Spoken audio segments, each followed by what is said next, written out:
और ये महफिल में आप सबके नाम करता हूं। आज हम आजाद हिंदुस्तान की आजाद हो जाने के बाद तमाम चीजें ऐसी हैं जो समानता के आधार पर हो जानी चाहिए थी।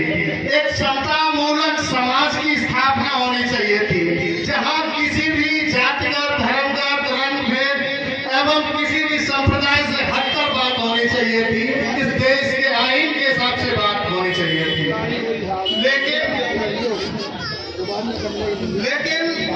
आज जो माहौल है, जो तमाम चीजें हैं, वो उस तरीके से नहीं होती दिख रही या फिर उनको दिखाया नहीं जा रहा है।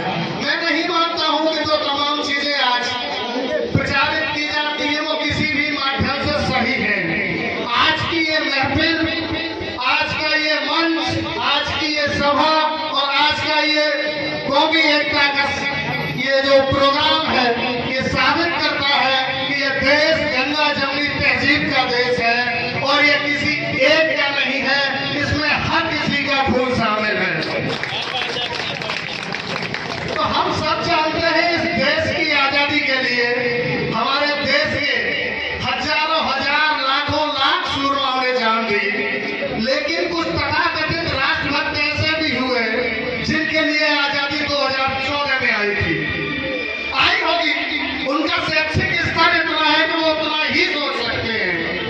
यूनियन की तरफ से आपको कॉल करते हैं, कभी भी किसी भी वक्त, किसी भी मौके पर जहां आपको जरूरत होगी, हमारा संगठन आप लोगों के साथ दिन रात, दिन के 24 घंटे आप जब बताएंगे उपस्थित मिलेगा।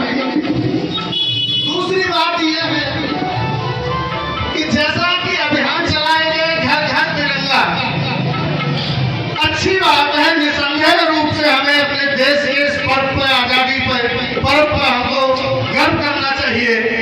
लेकिन देश के 75 साल आजाद होने के बाद इस देश की शिक्षा व्यवस्था, इस देश की स्वास्थ्य व्यवस्था, इस देश की तमाम वो चीजें सुधारी नहीं गई। शिक्षा व्यवस्था का आलम यह है कि आज जिन लोगों से राष्ट्रीय ध्वज फहराने को कहा जा रहा है, उनको नहीं पता है कि उसको फहराया कैसे जाता है। तो ये शिक्षा की कमी रही। शिक्षा स्टेट का काम था, नहीं दी, इसलिए आज बड़े बड़े प्राइवेट कॉलेज स्थापित हैं। स्वास्थ्य स्टेट का काम था, नहीं दिया, बड़े बड़े प्राइवेट हॉस्पिटल हैं। और अगर खुदा न चाहे कि गलती से आप बीमार हो जाएं, किसी भी तरीके से नासाज हो जाएं और सरकारी अस्पताल जाएं, उसके बाद आप कहां जाते हैं, आप समझ सकते हैं। तो हमें तिरंगा फहराना एक अलग बात है। ये आवश्यक नहीं कि हम तिरंगा नहीं फहराएंगे तो राष्ट्रभक्त नहीं है। राष्ट्रभक्ति हमारे किरदार से छलकनी चाहिए। अगर हम सामाजिक हित में खड़े हैं, लोगों की मदद कर सकते हैं, हम वो काम कर सकते हैं जिससे देश समाज का भला हो सकता है, तो इससे बड़ी मैं समझता हूँ कोई राष्ट्रभक्ति नहीं है।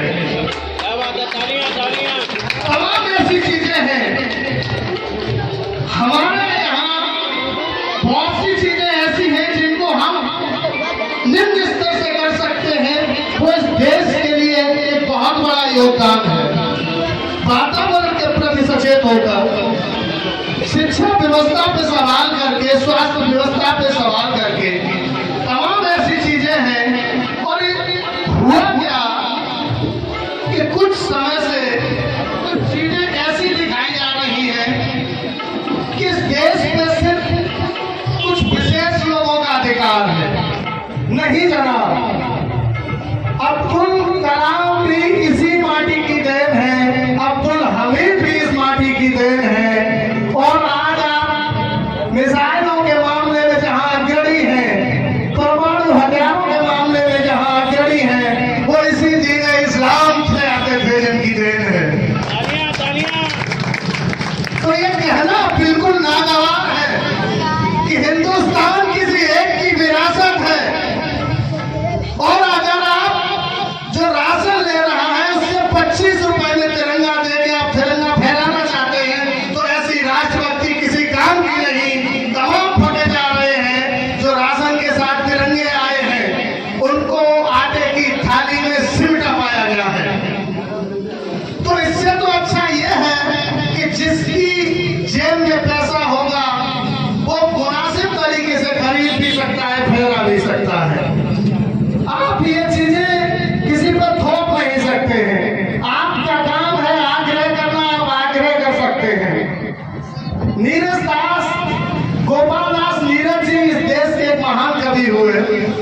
कवि लिखा, उनकी 4 लाइनें मैं पढ़ना चाहता हूं कि तन की भूख मन को गुनहगार बना देती है, तन की भूख मन को गुनहगार बना देती है, बाप के बाप को बीमार बना देती है।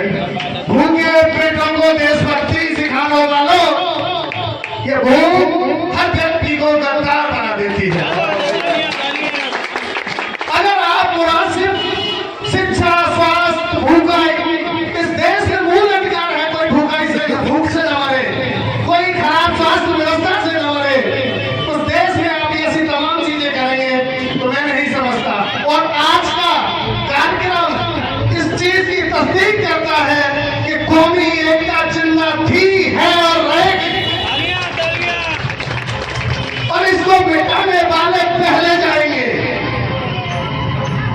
हमारी रगों में खून एक ही है, बस हमको समझने की आवश्यकता है, किसी के न बरगलाने में आवश्यकता है, किसी के बरगलाने में ना आए और अपना काम ईमानदारी से करते रहें।